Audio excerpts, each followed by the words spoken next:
Welcome to the Materials Modeler version 1 toolkit presentation. This is the home page. As you can see in the sidebar, we have a range of features in the app, starting from the EDA, the exploratory data analysis.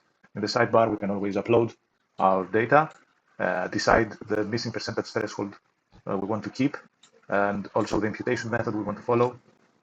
We can show the data for the user to be able to see, show the missing percentage per row, and perform imputation and show the correlation heat map. Moving on, there is the feature importance. Again, the same settings. We can upload our data and run our model.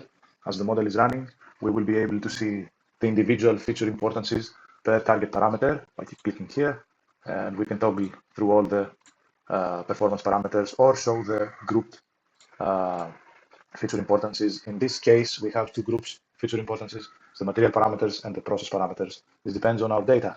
Moving on, this is the materials property prediction. Again, we will upload our files, handle the settings as we see fit, and we can run the model in two modes, univariate and multivariate. In the univariate case, we will try to find the best model per target parameter, as you will see in a moment. Whereas in the multivariate phase, we will be concluding with one single model and the best hyperparameters for it to be able to make predictions for all the target parameters. As you can see here, each model for each parameter, we can see the type of model and the parameters, the hyperparameters for it.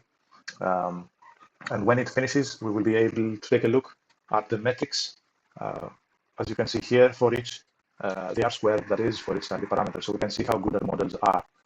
And then this will take some time. We can run the model for the multivariate.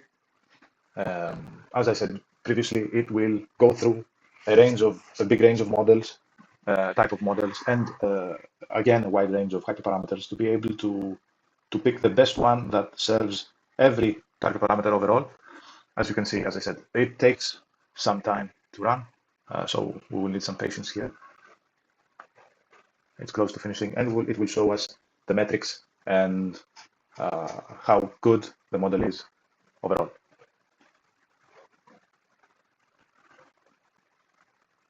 So here is the model evaluation. Best model is the SVR. These are the hyperparameters, and these are the R-squared, nearly perfect for some, not so good for others, but sufficient, as you can see here. And moving on, there is the assistant. We can ask a local LLM about any type of data we want. We will be showing that right now. It will connect to the server. Right now we have it locally, but if it's not local, we can connect through HTTPS. First, we will upload our data. In this case, we upload a Kaggle dataset with its description. We can upload as many files as we want, and we can ask it anything that actually is, of course, in our data. We have some already formed questions here. You can see that it will give us the answer very fast, and it can see, for example, how many rows there are in the data, how many columns, etc. It will give you an overview. If a problem statement, for example, is there, it will return that. Of course, it can code, as you can see here. We can ask it for a code snippet to perform a customized EDA on the data, depending on what we want to do. We can ask it for advice how to perform imputation on the data, or we can ask it to just infer things on the data that are not there.